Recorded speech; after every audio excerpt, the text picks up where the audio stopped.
Ketemu sekali, Lucinta Luna akui punya 2 pacar pria bule. Artis Lucinta Luna mengakui dirinya punya pacar 2 pria bule, masing-masing beda negara yang dikenalnya lewat aplikasi kencan.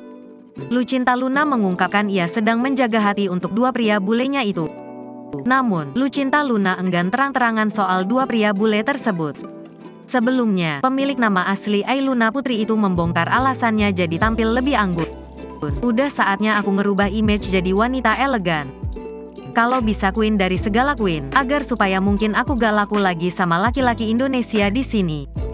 Jelas Lucinta Luna dikutip pada Trans TV Official pada Senin, tanggal 5 Juni tahun 2023. Disinggung soal pasangan, Lucinta akhirnya beberkan soal pria bule yang sedang dekat dengannya. Tak tanggung-tanggung, bahkan ia memiliki 2 pacar pria bule. Ada 2 orang lah ya yang aku jaga perasaannya, tapi gak punya sosial media. Yang satu di kutub selatan, yang satu lagi di kutub utara.